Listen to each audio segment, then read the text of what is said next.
Welcome to the Free Culture Sports Show. We are getting a little bit of a late start, and actually, if you looked at our page that tells when our start times are, we are getting a very late start because up until about 11 o'clock this morning, we were still scheduled for noon. We had already decided that was not going to happen, but I went ahead and changed that. So hopefully anybody that wanted to watch live got that. So last time we had the show 2 weeks ago, we started doing this Amazon affiliate program. And last time we talked about one of the books that I got for Christmas from Evan. And this time we're talking about the other book. Well, I guess one of them is technically from birthday, and one of them Technically. is yes. So, but I both got them in Kentucky over Christmas. So this is the most comprehensive guide to the World Cup from 1930 to 2014, and conveniently has the title on the back, so I can read it the way that I'm used to reading, rather than backwards like it is on the camera for me. So I think the title. Oh, actually, I take that back. The title is not the most comprehensive guide to the World Cup. The title is the Mammoth Book. So this thing on the back, which I think is good enough quality for people to read, that is not the title. I was mistaken. So that's just their tagline. So anyway, there will be a link in the show notes for people who want to go purchase this. It is a reference book. It is not a cover-to-cover book. Although, I mean, you could read it cover to cover if you wanted to. Good luck with that. Yeah. So we are going to put that to the side, though, because this time we are going to be talking about basketball, which I think is called basketball the world over. I don't know if they translate it to, like... I guess FIBA has basketball in it, so, I mean, that would lead me to think that everywhere it's called basketball. Yeah, I wonder if some places they translate basket and ball. I don't know, but they might. So anyway, to help us discuss this thing called basketball, we have brought in a guest who unfortunately does not have video, but one of the reasons that we got started a little bit late was because we were fighting with the audio, who on the YouTube is showing up as James. I don't know if that's going to show up to people on the video. I don't think our names will. But most people know him as Matt, and Evan and I know him as Dad. Welcome to the show, Dad. Thank you. Good to be here. And I'm learning about these audio and video things, so I appreciate that. Yeah. So we're going to just start off with the question that we teased with in the last show, and that is, can UK go undefeated? And we also said in the last show that that may be a question that we don't talk about because UK may no longer be undefeated. Well, they are, in fact, still undefeated, but not without some close calls. So let's just get a yes or no from both of you two. I'm going to say yes, they can go undefeated. Evan, yes or no, can they go undefeated? Yes, they can. Okay. Thad?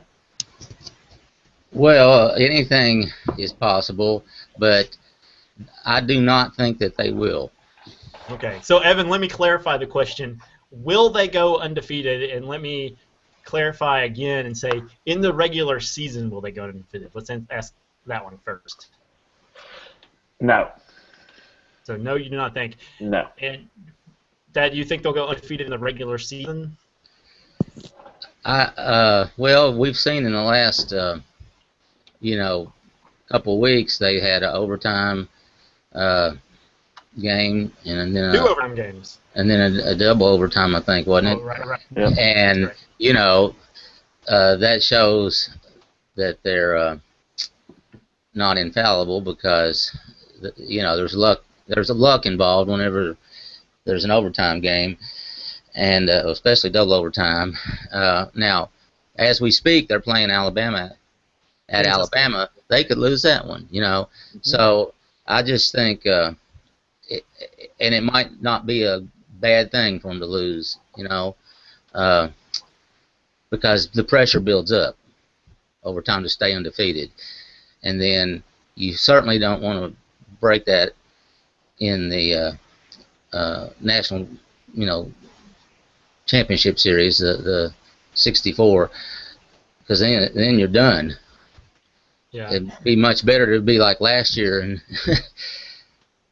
lost more games than they should have, and but then come alive in the tournament and make it all the way to the championship game.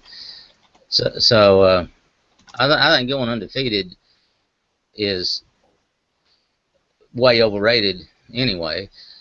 But I just don't think they can do it. If they do, great. But it hasn't happened since what, 1976. Yeah, something like that. There's a reason for that. So I'm going to say they are going to go undefeated in the regular season. I don't think there's anybody in the SEC that's, capable, sure, but realistically, I don't think it's going to happen. And the other thing is, you can say, yes, the 2 overtime goals show that they are beatable, and it does. I don't think anybody ever questioned that if injuries happened or they just couldn't shoot one night, that they could be beaten. Nobody ever questioned that, I don't think. But they've got enough toughness to win those games. They were ahead in even their toughest games. Theoretically, the Kansas game, the UNC game, they were ahead in all those games. The Louisville game was a little bit of a test. But, realistically, the closest game they had until Louisville was Columbia, and that was still a double-digit win. So, but all that was before Christmas, and you can't go by what happens before Christmas. That's old history by the time you get to February and March, and teams change a lot and improve, and yeah, it was fun, it was impressive, and they beat these people 40 and 50 points, but I wouldn't put too much stock in that. Neither would I. I think that once you get to conference time and in an away environment, I think that both overtime games were away. I can't remember the Ole Miss game was away, but I thought it was at Ole Miss. I know the Texas A&M one was away. I just think that there's going to be one night when they're away and they're not 100% there or ready to go, and other team comes out flying and can beat them. And that's where Dad said that it's probably a good thing, because if that happens, then maybe in the future they'll be 100% ready to go every single time. So the Ole Miss game was in Lexington. It was in Lexington? Okay, I didn't get a chance to watch it. I just thought it was at Ole Miss. But I don't think they'll lose in Lexington if they do lose. No, I think you're right. It will probably be on the road, and places like Florida, they got a big old bullseye on their back every game, and teams get up for them, and the crowd will be, they'll have a full house yelling against them, and crazy things can happen. And it's a young group. Calipari said the other night, I don't know if he's got his facts straight, but all the Division I schools that Kentucky's the 5th youngest in the country, and young guys on the road like that, they can do some silly things, and they cannot hit, and those teams, what they'll do probably is throw a zone up on them, and Kentucky won't be able to hit the outside shots. That's how I think it'll happen. Now, and have free throw problems too. Yeah, no, granted, it's just an hour and a half down the road, but the Louisville game was at the Yum Center. It was at Louisville. That was a hostile environment against a top 5 ranked team, and then they still won. So it's easy to get up for your rival, and maybe it's going to be harder to get up. I think they'll be fine against Florida. Florida may be the best team other than Arkansas if they play, but it's going to be in LSU or Tennessee or maybe Mississippi State or Georgia. Not a team that they're necessarily excited to play. Tennessee is probably a big game, so it's probably not going to be that one. I think that's going to be easy to get up for. But, the non-rival games, that's going to be the one where if they do slip up, I think they're going to slip up. But, the only ranked team they have left on their schedule is Arkansas. Right. That's in Lexington. So, SEC is just not that great this year. Yeah, they've got only two ranked teams right now, and Florida could get up there if they get hot. But um, it's not. Um, but you look at the Big Ten; they only got 2 ranked teams. So, uh, and one of those is really a ACC team, uh, Maryland. So what's interesting to me is the Big 12. I think right now they've got like 7 They've only got 10 teams. ranked teams. So that's pretty impressive. Right. I'm not getting off the subject a little, but sometimes the rankings are pretty accurate, but when you get up there close to the top on any given night, those teams are pretty even. But your point is that Kentucky's not going to have any of those, so they can't get complacent and just think that it's just another day to office. They got to play hard and keep trying to improve on things. Free throw shooting for one, but that's kind of a mark of Calipari teams, it seems like. Yeah, you don't recruit good free throw shooters. Yeah. Some places might, but you should probably recruit one. That way, late in the game, you can give that guy the ball, and then they can just foul him, and then assuming you can get him the ball, and then a foul strategy doesn't work. That's not a bad idea. But, well, as long as that guy doesn't hurt you with turnovers and he's got to be able to dribble, that kind of stuff, or a defensive liability. True. So, we could come back to Kentucky at the end. Maybe we'll check in at the Alabama score here at the end. But let's move on to some other teams. We're just going to go through some of the teams that we talk about sometimes on the show. We'll start with UNC. Right now they have 4 losses. And Evan, you had a little bit to say about the UNC's progress or lack thereof. Yeah, it seems like they've kind of ever since their I guess it was only 2 years ago, but it seems like forever when they had Kendall Marshall and Harrison Barnes and Tyler Zeller and John Henson, team that could have rivaled Kentucky. But Kendall Marshall got injured in the tournament, and then we only had Stillman White as a point guard. Ever since then, we haven't had even then really. We didn't have great outside shooting, and I just don't know if Roy just had bad luck getting 3-point shooters. I don't know what it is, but right now that most of their losses are due to the fact that they have horrible 3-point shooting, and the bigs are in foul trouble. The Butler game, the bigs just got destroyed, and they couldn't hit an outside shot. Kentucky game, they could actually hit shots. Kentucky just was better. And when you play a better team and they play better, stuff to win. Iowa, bigs got in foul trouble, couldn't get the ball inside, tried to shoot 20-something threes, which is not their game plan at all. They don't have 3-point shooting outside of Marcus Page, who, if you watch any UNC game, they'll go straight to tell you that he's made more threes than the rest of the team combined. I don't know what his numbers are so far. He's probably got 40, and the rest of the team has 30, something like that. But they've got some young guys, and they're growing. So I mean, they've kind of come into themselves, especially in conference play. It's just. I know the Notre Dame game was a loss, but they played very well. They beat Louisville. They went into NC State, where they gave up a lot of offensive rebounds, but still were able to find the way to win that one.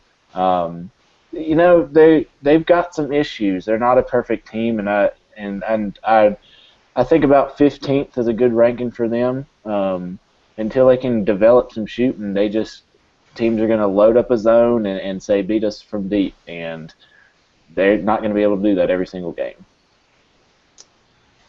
All right. So Let's move on to a team in a non-power conference. We're going to do this back and forth with the non-power conference teams. Let's talk about Murray State. So they also have 4 losses, just like UNC, but since they're not playing in a power conference, probably not getting in the tournament unless they win the conference tournament.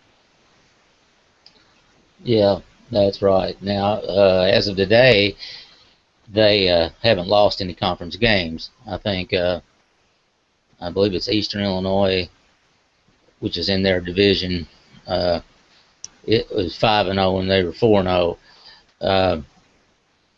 So, if that keeps up, there's a good chance of winning the conference tournament and making it that way. But that conference just never has more than one team make it. And that's your ticket in, win that conference tournament. So we'll see what happens there. I don't know enough about the team this year. Their strengths and weaknesses really to comment on that. Just look at the record and probably those 4 losses might have been out of well, they were out of conference, but it could have been road games against bigger schools. Well, 2 of them were in Nashville in the Challenge in Music City. Okay. So a road game, sort of neutral court, but I mean the other teams in that were Portland, Drake, and Valparaiso. I'm not 100% sure where Valparaiso is, but Indiana. Okay, so Murray is the closest team to Nashville. Yeah. That seems like pretty evenly matched group. I mean, so they got blown out by Valparaiso. They just did not show up. 93-58. They also got beat by Xavier in the game before that tournament, 89-62. So, they've also beaten some people badly, but seems like maybe they're giving up in some of these games. I mean, I haven't heard enough about Valparaiso or Xavier being just good that they should be, beating Murray by 30 points. Right. Of course, Xavier usually year in and year out has a good team. Pretty good team. Sometimes real good, but I don't know about this year. I don't believe they're ranked or anything. So, but again, most of those probably before Christmas, and if you got some young players and new guys that are trying to fit together as a team and learn each other's style of play, it takes a little bit of time, and so we're at that point in the season right now. I think where people need to start showing what they got and developing that teamwork and knowing who their go-to guy is and what kind of rotation and what style of play they're best at. All that stuff. From here on out, that's gonna be big for everybody, but especially a younger team as opposed to a veteran team that's got older guys that play together a lot. And that's why a lot of these not the power conferences, the Mid-Americans and those types have done so well in the tournament in recent years, I think, because they got the experienced guys and been playing together 3 and 4 years. They actually have like juniors and seniors. Imagine that on Kentucky. If you're a junior or senior, you're probably warming the bench. Right. So before we move on, I wanted to mention that the Eastern Illinois games are on January 22nd and then February 26th. So we should find out a little bit more about what Murray's got. Of course, even if they run the table in the conference in the regular season, probably not going to help them because they got to win those 4 games in the conference tournament. That's right. All right, so back to the Power Five. We're going to talk about UW. We probably wouldn't talk about UW with the crowd that we have, except we got Bucky right over here about to smack me in the head if we don't. So unfortunately, we have to talk about two losses for UW. Duke loss, which is it's hard to say any time losing to Duke is respectable, but in a way it is. Rutgers, on the other hand, you should not be getting beat by Rutgers, although they were under strength. Kaminsky did not play that game, and they had some injuries during that game as well that cost them. Evan, you said you agree. Basically, you should still be winning that game, even if you don't have your Yeah, star. I mean they had a 12-point lead at halftime, and then just came out and got blown out in the second half by 17. Oh yeah, Giving up 44 points, which is unlike Wisconsin, just to give up 44 points and a half. So I mean, they only lost by 5. So if they had only lost the second half by 10, they still would have won the game by 2. true. So you have anything to say about UW, Dad? Well, they had a good team last year, and they went a long way. And Kaminsky, he's a good player, and they play hard. I think they're the class of the Big Ten, and that I think they'll stay highly ranked and will do well in the tournament.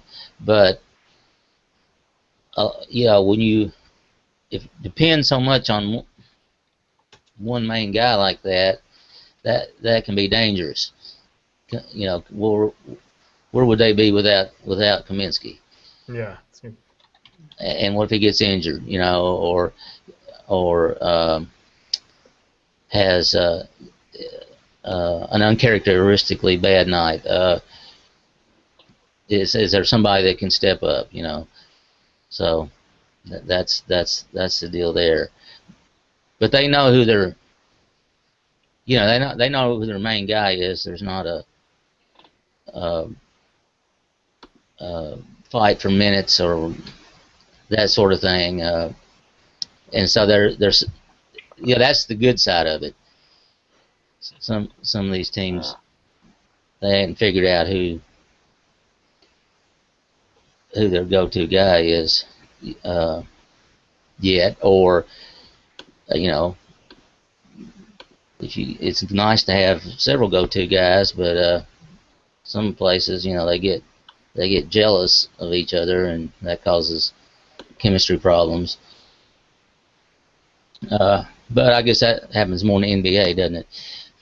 Well, I'm sure it can happen some in college too. Of course, you don't have as many games to fight for those minutes over in college, so maybe there's less time for it to fester. Or if there's a star, maybe he's not going to be there next year. So of course, he might not be there next year either. So. Right. Yeah.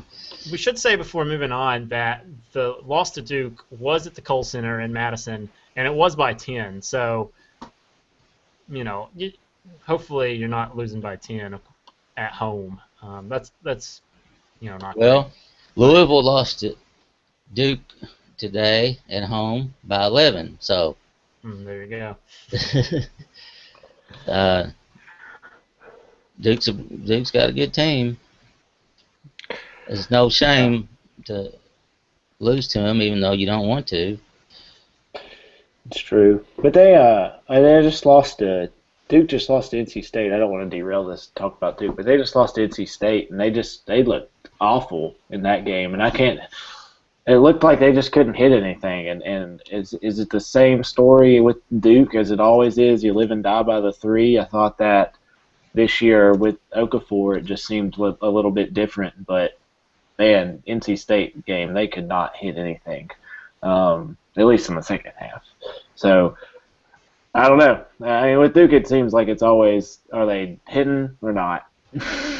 And if they were hitting up in the Kohl Center, losing by 10, okay.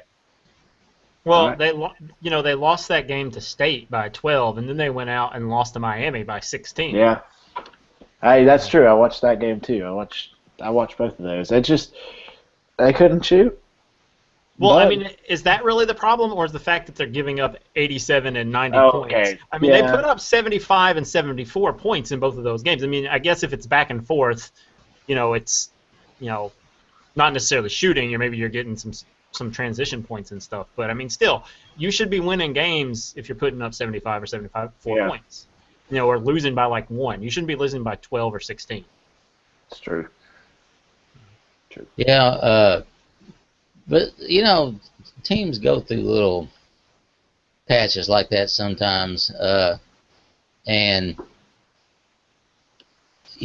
for them, it might be good to get it out of their system now, and of course Krzyzewski can use that in his coaching and say, see, you guys, you've been reading your press clippings too much, and we're not as great. We're beatable. You gotta uh, go out there every night and like it's a play hard like it's a tournament game, and I think uh, maybe those two games were a little rough patch for them, and going to Louisville and beating them there, that's a little bit of redemption for them. So we'll see how it goes. But in the ACC, there's a lot of good teams, and they're gonna beat each other. And that brings up Virginia. Uh, they're kind of flying under the radar. They have been. They're kind of not as much as they were since they continue to win. But I think they're gonna go into some of these places like uh, Duke and North Carolina and NC State and Syracuse and have some problems. They're, they're going to lose a game or two. So Duke has lost theirs, so I'm just waiting for it to happen to Virginia. Yeah. I don't know if there's a non-power conference team that's unbeaten right now, but the only two teams that are ranked that are unbeaten are Kentucky and Virginia at this point. I think that's it. Yeah, I think so. That's it. All right, so we are going to close out on talking about Gardner-Webb. So I have not seen any of these games. I do know that they've played some big teams, some Power 5 teams, and they've got a couple scalps. They beat Purdue and Clemson. But I figure the two of you probably know more about what's going on with the Gardner-Webb basketball program. Well, they're 11-7, and well, three of their losses were to teams that are ranked in the top 25. Now, they got on the road. They lost to Arizona. They lost to VCU. They lost to Seton Hall. Well, the Seton Hall game was down in Virgin Islands, but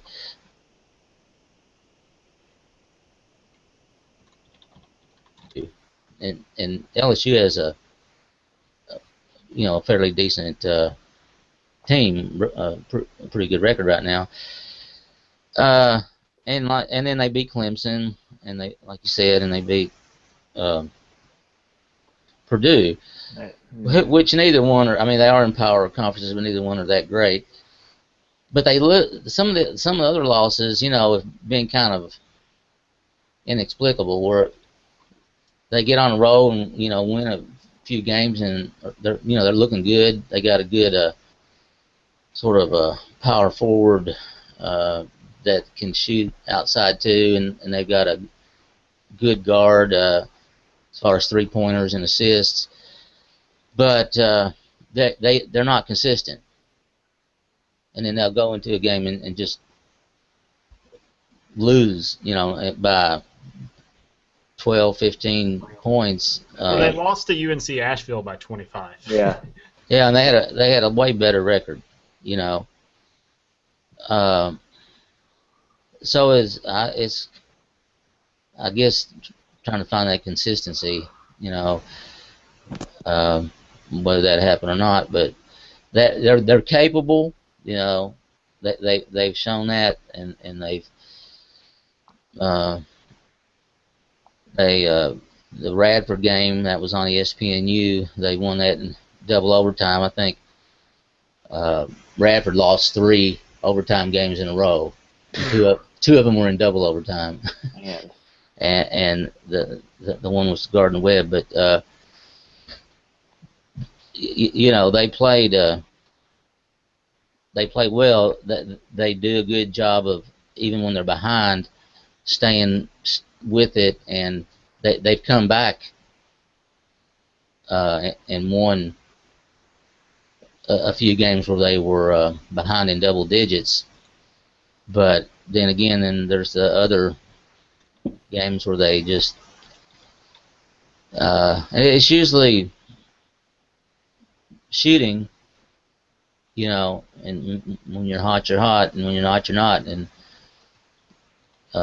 not hitting the three. Sometimes not real great on free throws, but yeah, I think just about every team now uh, has too many bad nights at the free throw line. Mm-hmm. It's ridiculous.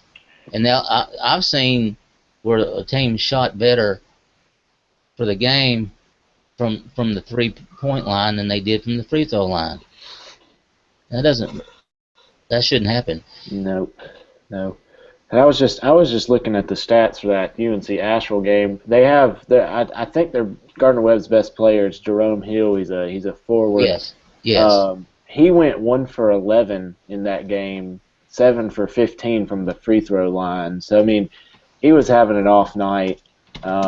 As a team, they only shot 17 out of 60, which is just you can't win a game like that unless the other team is shooting just as bad, and they were not. They Like made that, about 50%. like that Kentucky Louisville game, and nobody could hit. Yeah, when you're both shooting about 10%, then one of the teams has to win. UNC Asheville also, I thought this was an interesting stat. They had 26 assists on 31 made field goals. So they had some type of ball movement that was just throwing Gardner Webb completely off, because I mean they hit 50% of their shots, had so many assists, and then they were playing defense. So I think UNC Asheville is just, I think they got Gardner Webb's number in that game. I don't know if I didn't get to see it, but we'll see. Did Asheville win the conference title last year? If it wasn't last year, it was the year before. Yeah. It's been recently though, and they haven't had though this year. You know, their record hasn't been as good as it usually is, but they certainly, it didn't seem like it that night. But to bring up you talking about the assists, you know, that's usually where Gardner Webb is strong, because I believe that Gardner Webb is 7th in the country in assists. Wow, I'll have to look that up. You know, While Evan's looking that up, I'll say that Kentucky's shooting ended up not being so terrible in the Louisville game. They shot 42%, and they shot 71% from the free throw line, which is not great. It is better than they shot from the three-point line. Interestingly, they shot better from the three-point line than they did from their field goal. In general, 42 versus 42.9, so I guess negligible there. But Louisville in that game shot 25.9% from field goals. So you're not going to win games shooting 25.9. But of course, a lot of that is the Kentucky bigs rushing shots. And not just under their bigs. They always play defense. Well, but a lot of it comes down to the bigs. And blocking shots too. Right. Yeah. Yeah, there are several teams Kentucky played have shot under 30%. So there's definitely an intimidation factor there, as well as the actual blocks.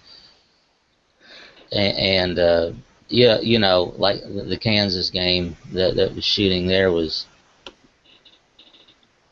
really bad. I mean, I'm wanting to say it was 19% or something like that. Uh, Well, UCLA couldn't have shot well, only scoring 7 points in the first half. yeah, theirs wasn't Mm-hmm. uh, good either, although they did a lot better in the second half. But, the game was over, so. Yeah.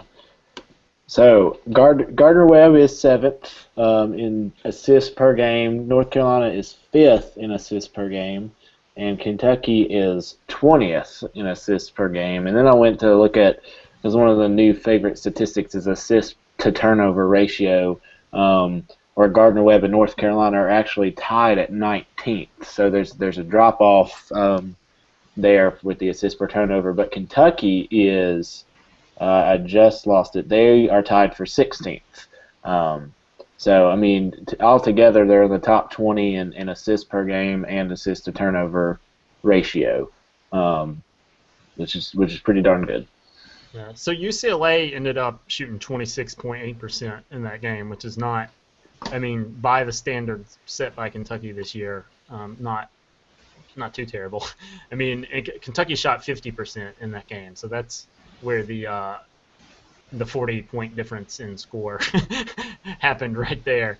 The other thing I will say before we sign off here, well, before I ask you guys if you have anything else, is that there's 19 seconds left in the first half in this Kentucky-Alabama game, and it's currently 35-17. So we got a gridiron score there going into halftime. Not really a halftime gridiron score, but 35-17. Kentucky's on top. So it doesn't seem like this is going to be the day, although stranger things have happened. So, anything else before we sign off, guys? Nope. No, I just think that the real basketball season that matters is only just beginning, and everything up to now. I guess it matters for some of these mid-majors and all to make it into the tournament. They've got to have a certain number of wins, so that goes all the way back to November. But for the usual suspects that make it pretty much year in and year out, how far they, and it's a question of just how far they go. I think all that process, you get near the end of January, starting into February, that's when things start really counting, and where the team shows its true stuff and grows and develops, and it's and then it's who's hot at tournament time, who's ready. Mm-hmm. Indeed. All right. Thanks, everybody, for watching. This has been another Free Culture Sports Show.